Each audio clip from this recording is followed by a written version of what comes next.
Hola, ¿cómo están? Mi nombre es Angélica María Rodríguez Vázquez. Estamos nuevamente en Mujeres que Tejen la Historia en América Latina y el Caribe. Esta es la entrevista número 47 y estamos en la localidad de Morón, en el partido de Morón, en Buenos Aires, Argentina, con una mujer que ya la van a conocer, increíble, que se moviliza, que va a la acción, con una energía muy poderosa. Así que la saludamos, Paula Calabrese. Paula, ¿cómo estás? Hola, buen día, un gusto estar con ustedes.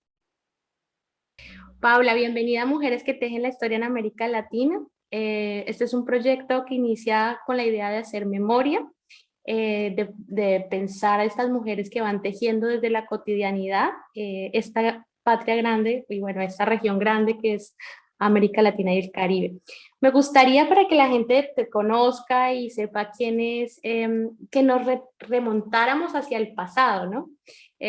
Como que hiciéramos devolución en el tiempo y habláramos de cómo recuerdas que eras de niña, cómo recuerdas, naciste en Morón, qué recuerdos tienes de tu infancia, de tu familia, que nos hagas un pequeño relato sobre ese momento en el que te puedas devolver en la memoria.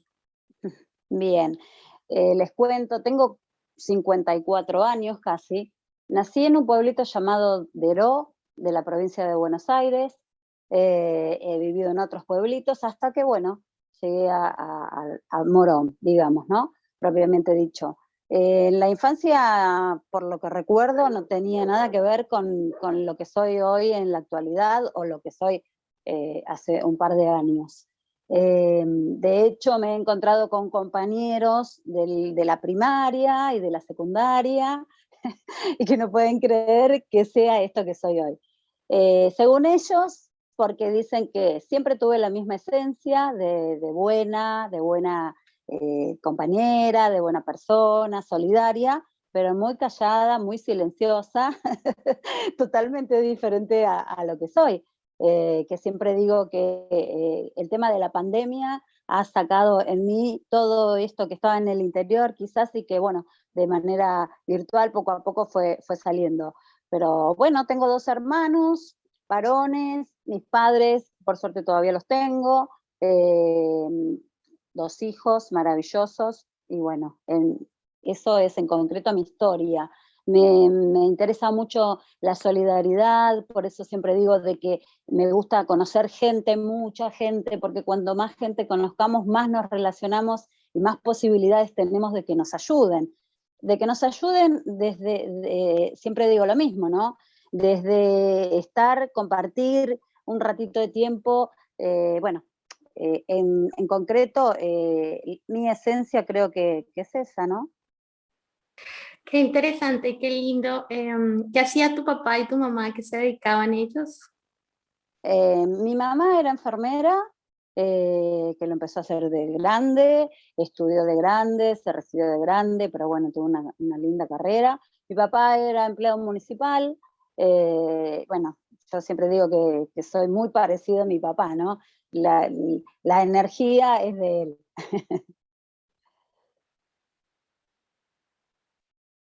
Qué bonito, qué bonito.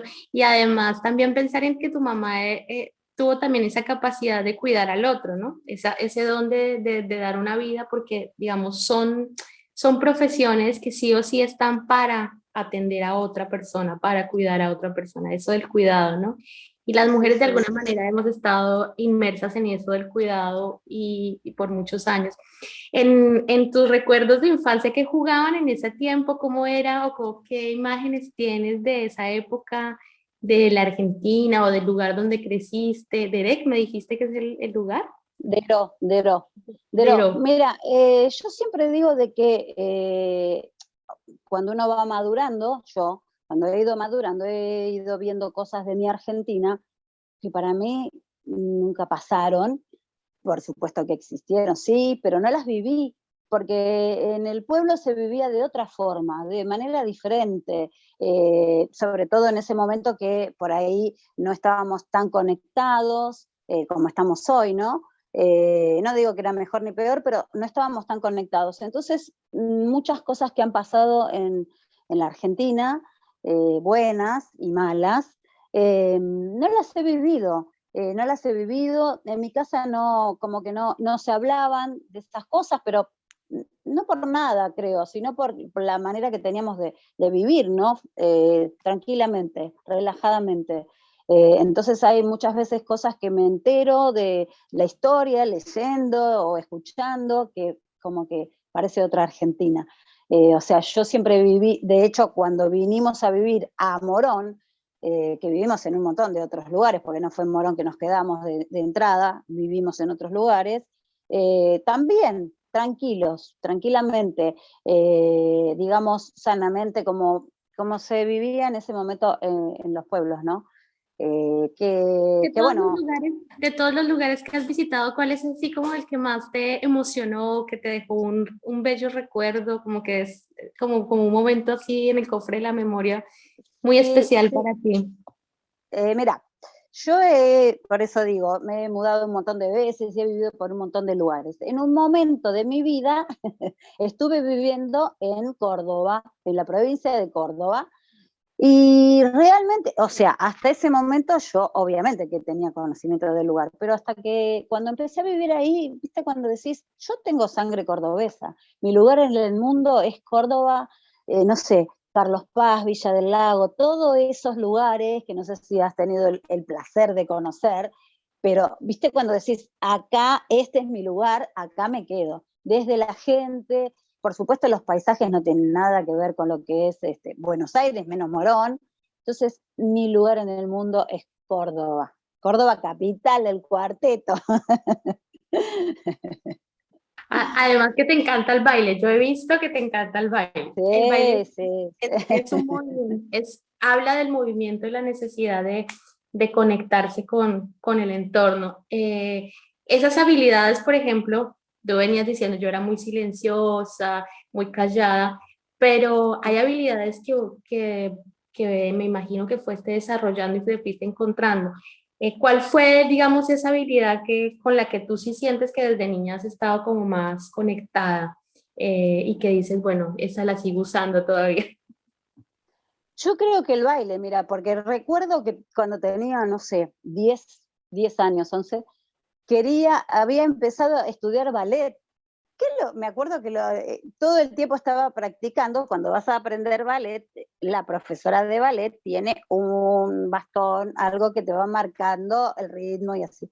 Me acuerdo de estar todo el día con el bastón y las zapatillas de punta, bailando y practicando, tratando, por supuesto, tratando, que de hecho, pobre, mis hermanos sufrían porque era el ruido del bastón todo el día. Encima era un piso de madera, entonces te imaginas golpear el piso de madera todo el día con el bastón.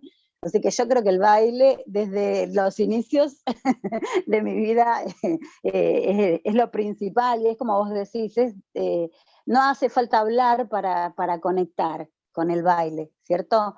Me parece como que es sanador, como que te metes en una dimensión, en cualquier situación que estés bailando, ¿no? De hecho, por ejemplo, yo también soy payaso solidario, ¿sí? Y hacemos muchos eventos con niños, con adultos mayores también. Y es como que no hace falta hablar para conectar con ellos. Ponemos una canción, bailamos, cantamos y vamos conectándonos de a poco, desde los niños hasta los mayores, porque todos bailamos, mal, bien, pero todos bailamos en algún momento de nuestra vida, ¿no? Ay, qué maravilloso eso que me estás contando, porque claro, una no se imagina que una persona así como tú, pues que tienes obviamente unos cargos administrativos, tengas también esas habilidades y esos dones tan claros. Me encanta eso porque está conectado con algo que es la felicidad, ¿no? Hay una propuesta y es como que la felicidad tiene que ser política, o sea, todas las personas deberíamos ser felices. En ese vaivén de la vida, ¿cuáles son esos recuerdos de felicidad, así como el que tú tienes más acumulados de tus momentos de historia de vida? Y yo creo que el momento de mayor felicidad mío fue el nacimiento de mis hijos, que además bueno, de ser tan increíble para mí, que en un minuto lo tenés en la panza y a los 2 segundos lo tenés en tu pecho. Ha sido unos momentos tan tranquilos, ¿no? Porque eso es refrán que tenemos de sufrir peor que un parto. No, mis partos fueron tan lindos, en un minuto estaban conmigo mis hijos y realmente yo cierro los ojos. De hecho, tengo fotos de esos momentos para que veas qué relajada que estaba. Pero mi felicidad mayor es esos momentos, el nacimiento de mis hijos. Realmente los disfruté, los disfruto, ¿no? Que siempre, ahora que estás hablando de los hijos, yo también soy madre, ¿no? Y comparto ese momento de felicidad también. Pero siempre que uno habla de cuando es madre, como que uno ahora sí entiende a la madre, una cosa así, ¿no? ¿Tú Sí, sientes que sí. tu conexión con tu madre cambió después de tus hijos o siempre fue igual? O sea, ¿cómo ha sido también esa figura de madre frente a ahora, después que fuiste madre? Mira, para ser honesta, no tengo una buena conexión con mi madre, pero sí entiendo lo que vos decís, que cuando uno es padre, madre, entiende muchas cosas del por qué, del por qué los papás se han ido comportando de determinada forma, por supuesto, ¿no? Uno los ves de otro lado y el ciclo de la vida después hace que volvamos a ser padres nosotros de nuestros padres, porque es como que todo va girando y después les pasará a nuestros hijos, de ser nuestros padres, nuestro apoyo, pero sí, obviamente que uno ve la vida desde otro lugar, más allá de los papás, cuando es papá. La vida, por lo menos a mí, yo creo que en ese momento empecé a ser diferente y empecé a demostrar mis sentimientos y empecé a demostrar que soy feliz o no. Y para mí lo más importante es eso, ser feliz. Y lo soy, obviamente. Me gusta mucho esta entrevista, Paula, porque se parte de una idea muy clara, ¿no? Y es como una mujer, que ahora nos vas a contar todas las cosas que haces, pero una mujer que, digamos, que se desenvuelve en el mundo social, que es solidaria, que está pensando siempre en el otro o en la otra persona, que tiene esa capacidad de don y servicio. Ahora podemos hablar un poco de los proyectos en los que andas, pero viste también cómo cada persona tiene que hacer sus propios procesos, ¿no? O sea, Ujú. evolutivos, como que uno no puede dar algo mágicamente, sino que tiene que encontrarse y me parece que esos son aprendizajes que las mujeres también hemos tenido que ir transitando, ¿no? Aparentemente como que las mujeres siempre tendríamos que ser un modelo de perfección para la sociedad, las bien puestecitas, las bonitas, las buenas en todo, pero también necesitamos todo el tiempo que nos quieran y también estos aprendizajes para ser mejores versiones de nosotras mismas. Cuéntanos un poco ahí con la gente que ve también estas entrevistas y con la idea de hacer memoria, te insertas en Morón y empiezas a activar como un mundo de acciones, ¿sí? Te movilizas por la acción social. Hablemos de esas acciones, cómo empiezas, esto de ser payaso solidario ya venía antes de venir a Morón, o sea, No, no, venías ya no. con estas ideas, ¿cómo fue eso? No, no, en realidad todo lo que yo he empezado a desarrollar ha sido en mi adultez y en realidad lo del ser payaso solidario fue antes de la pandemia, ¿sí? Eso empezamos antes con el grupo, una amiga lo empezó a hacer y bueno, me gustó la idea y me sumé de a poco. Después con el tema de la pandemia, ahí creo que explotó toda mi parte social, ¿sí? El grupo de vecinos de Morón, que tenemos en Face, de la cual sos parte, yo ya lo tenía antes de la pandemia. 2015 yo ya había formado ese grupo, que era un grupo de vecinos que, bueno, nos saludábamos, contábamos algo de lo que pasaba en el barrio, pero no sin mayor trascendencia. A partir de la pandemia, recuerdo el 20 de marzo, que bueno, ayer hizo no sé cuántos años, 2 o 3 años, parecen 20. El 20 de marzo, cuando el presidente dijo que teníamos que quedarnos en nuestras casas, todos empezamos a hacer distintas actividades virtuales. Recuerdo el 21 de marzo haber subido un video con mi hija bailando, haciendo zumba en mi casa, haberlo subido al grupo de vecinos, el cual recibió, pero un montón de mensajes negativos, porque parecía que yo me estaba riendo de lo que estaba pasando en el mundo. Y no era así, era al contrario, era para divertir al que por ahí estaba triste o para acompañar. Y ahí empezó, de ahí empecé y empecé a subir cosas y empecé a charlar y empecé a hacer vivos y empecé a buscar la manera de ayudar desde otro lugar. Porque no podíamos salir, teníamos que estar adentro, entonces me pareció como que era una forma de acompañar al otro, de darle una sonrisa, de darle ánimo, y ahí empezó a crecer el grupo muchísimo, muchísimo, y obviamente, como dije antes, a sumarse la gente, y a la gente empezar a participar también de manera solidaria, como se podía en ese momento, inclusive en ese momento recuerdo haber estado participando mucho en un comedor que estaba por acá, por la zona de Morón, y bueno, y ayudar de manera que se podía, con las viandas, con la ropa, con los remedios, lo que sea.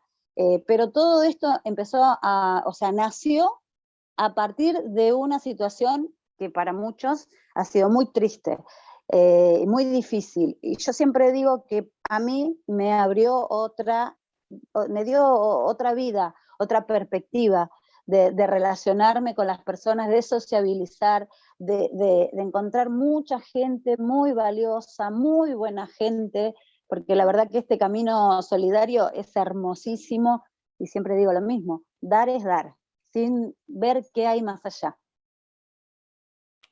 Sí, estaba pensando mucho en, volviendo a la premisa de la felicidad es política, y que mucha gente decía que la pandemia no nos cambió finalmente, pero cuando escucho esta versión de tu historia, yo pienso que la pandemia sí, sí cambió muchos hábitos y sí cambió a personas, y cambió vínculos sociales.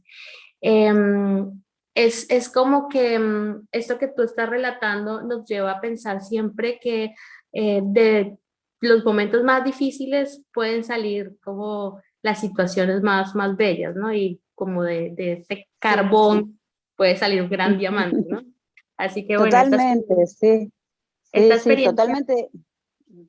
sí, esta experiencia de los vecinos de Morón ha sido muy gratificante. Yo participo en el grupo, como bien lo decías, y ha sido una situación muy, muy bonita. Eh, y tocabas otro tema que pasó en la pandemia que tiene que ver con los comedores comunitarios. ¿Qué estabas tú viendo en ese momento con los comunidades? Aquí en Argentina, los comedores, digamos, han sido una alternativa muy importante para un grupo poblacional que la pasa también, pues antes de la pandemia ya la venía pasando difícil. Sí. Bueno, yo desde que empezamos con el grupo de payasos solidarios, que es Vamos Juntos por Más, con mi amiga Marité, colaboramos en el comedor de Roberto Bustamante, que es Caritas Sucias, Corazones Limpios, ¿sí? Antes de la pandemia, él tenía un grupo de niños, no sé, casi 100, a los cuales les daba el almuerzo, les daba la merienda, les daba ayuda escolar. El barrio realmente lo necesitaba. Después de la pandemia, como es un señor mayor, entonces armó otros comedores a los cuales van los niños. El comedor de él ya no recibe chicos porque se está cuidando, se cuida, era mucha gente para él, pero la necesidad, según sus propios relatos, fue creciendo y las donaciones fueron disminuyendo. ¿Por qué? Porque la gente no se podía acercar al lugar, no podía llevar las donaciones, entonces se hizo muy complicado, muy difícil. Pero bueno, como decías vos anteriormente, los comedores existen, yo creo que desde siempre, porque en todos los momentos tuvimos crisis de distintas índoles, ¿no? Hoy nos tocó la pandemia y como dijiste anteriormente, muchas personas creyeron que todo iba a cambiar y después pareció que no. Y yo creo, es mi pensamiento personal, por supuesto, como yo te digo, a mí me abrió mi perspectiva de vida, me cambió la vida la pandemia, pero para bien. También digo que los que éramos buenos los que eran buenos son más buenos, y los que eran malos son más malos. No es que cambiamos. Me parece como que se potenció lo que teníamos. Si éramos solidarios, somos más solidarios. Y si no lo éramos, que nos llenamos de rencor o de preocupaciones o de miedos, ponele el nombre que quiera, bueno, eso nos hizo peor. Pero sí, la pandemia trajo muchos cambios. En lo personal, positivos. Y bueno, cada uno verá cómo lo fue llevando, ¿no? Pero lo bueno es que quede todo eso. Lo bueno que pasó, que quede, que no volvamos a como éramos antes. Increíble también como ese espacio de la red, ¿no? Del Facebook, que siempre se ha satanizado tanto al Facebook, ¿no? Y el espacio del WhatsApp, porque ustedes también crearon un grupo de WhatsApp. O sea, como esos Sí. medios que son tan satanizados, porque además estaban muy juzgados siempre como a los públicos juveniles, ¿no? Pero en el Claro. grupo de vecinos de Morón hay muchas personas mayores Ujú. que encontraron allí lo que decías al principio, una escucha, un consuelo, una risa, algo para divertirse por un momento en la mitad de una situación que pues sabemos bien, pues es trágica, pero también es esa herramienta de resiliencia, o sea, cómo estos espacios se convierten en un medio para la resiliencia colectiva. De los relatos que podrías mencionar, no sé, de las situaciones, sin obviamente decir nombres, ¿cuáles son, digamos, las que tú más recuerdas que fueron significativas, que tú dijiste, valió la pena hacer estos espacios en medio de este tiempo? Sí, sí, totalmente. Es verdad, las redes antes parecía que apuntaba a otro público. Y yo te puedo decir hoy por hoy que no es así. No sé si es a partir de la pandemia o en qué momento pasó, pero realmente es un espacio de contención que no tiene edad, que no tiene edad. Yo recuerdo, tenemos una vecina que tiene 80 y pico de años, que empezó participando en el Face sin tener mucha idea y llegó a participar con nosotros en las reuniones, en los encuentros, y que hubo mucha gente que encontró un lugar desconocido. Y hoy me pasa de encontrarme con gente en la calle y que me dice, me acuerdo los vivos que hacías cuando estábamos en pandemia, que bailabas, que cantabas, que claro, yo siempre digo que soy la locutonta, ¿no? Porque en realidad reírme de mí misma creo que es lo más sano y es por donde empezar a divertir al otro. Sí, eso me parece muy lindo porque es entender que el ser humano no puede estar una sola emoción constantemente. O sea, si estás en la tristeza constantemente vas a adquirir una depresión automáticamente o por lo menos sistémica. Y sí, obviamente tienes que alternar tus emociones para poderte... hace parte del autocuidado, ¿sí? Hace parte de la salud mental. Finalmente, yo siento, mi percepción desde afuera es que esto ha contribuido a la salud mental de muchas personas. Recuerdo mucho un en vivo, no sé si tú también lo tengas presente, de una compañera del grupo y ella empieza a relatar también parte de su historia de vida. Y todos conocimos a esa vecina y decíamos, chanfles, tuvo que vivir todo eso, o sea, mi vecina y yo nunca supe toda Total. digamos, la realidad de mis propios vecinos, ¿no? Entonces, como que Sí, ese sí. en vivo yo lo recuerdo mucho porque fue muy emocionante. Creo Mm. que ella también cuenta que, o relata en su momento que estudia muy tardía y que, bueno, y que trabaja como enfermera también, si no estoy mal, Ujú. Sí, y hace todos estos relatos y también resignifica su propia historia, ¿no? O sea, también ella sí. se potencializa a partir de ese en vivo. Em, digamos que yo, ese es el que más me quedó a mí muy grabado, pero sé que hay muchos compañeros, inclusive hay un compañero con una discapacidad física, y como verlo cada vez en sus fotografías, que baila, que está alegre, que Ujú. salta, independientemente de lo que le tocó vivir, ¿cierto? De tener, digamos, esta discapacidad. Y eso yo siento que son elementos que nos van mostrando también los vecinos que somos, ¿no? O sea, es como una pequeña micro dentro de ese gran universo que es Argentina y bueno, dentro de ese gran universo que es el mundo. De todo esto que estoy relatando, ¿sientes que cuáles han sido los aprendizajes, pero también los desafíos, ¿no? Porque como lo relatabas al principio, no es fácil que la gente pueda entender esto que estamos analizando o no es fácil pues que la gente pueda rápidamente pasar de una emoción de la tristeza profunda a conectarse con la alegría. ¿Cuáles fueron también tus propios desafíos como persona? Porque me imagino que en algún momento también te cuestionaste, ¿estaré haciéndolo bien? ¿Estaré haciéndolo mal? ¿Qué pasó ahí con Paula también frente a qué Sí, desafíos se tuvieron? sí, mientras charlamos, voy a mi historia personal, ¿no? A mis vivencias, y yo siempre digo de que soy esta mujer que soy hoy por todas las cosas que he ido pasando en mi vida. Yo tuve 2 matrimonios, y no fueron fácil, pero gracias a eso estoy parada hoy en el lugar que estoy. Eh, Todo lo que he ido haciendo con el grupo y con la gente, como vos decís, de distintos desafíos, porque mucha gente lo toma bien, participa, les gusta, y mucha otra gente piensa que qué estoy haciendo o qué pienso que soy. Pero bueno, el desafío siempre es ser uno mismo, ser quien es, más allá del otro, porque el otro puede pensar lo que quiere, pero uno sabe quién es. Para mí, siempre digo, lo más importante no es lo que uno puede decir, sino lo que uno puede hacer, porque cuando uno hace, está demostrando quién es. En cambio, uno puede decir muchas cosas de uno mismo y la verdad que hay que demostrar.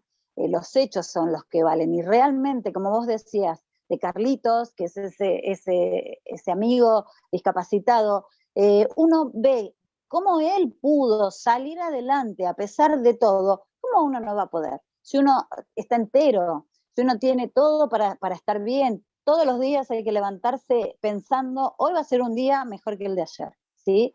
Entonces es como que uno va conociendo todas las partes del barrio que no las tenía. Como a mí me pasa que mucha gente está en el grupo de Face y quizás vive no sé, a 3 cuadras de mi casa y nunca nos hubiéramos cruzado ni conocido. De hecho, es lo mismo con vos. No nos conocemos personalmente, pero si no hubiera sido por la virtualidad, nunca hubiéramos llegado a tener esta charla, esta conversación, este acercamiento que adoro, me encanta porque aparte es conocido gente, venezolanos, colombianos, todos en el barrio desparramados, que no nos hubiera conocido si no hubiera sido así. Así que creo que el desafío diario para todos debería ser feliz, que es tan simple y tan complicado.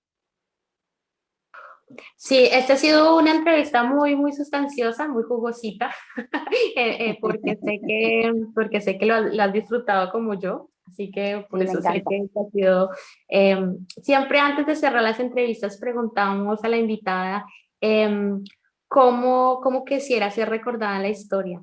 Entonces te pregunto, Paula Calabrese, ¿cómo quisiera ser recordada en la historia? Eh,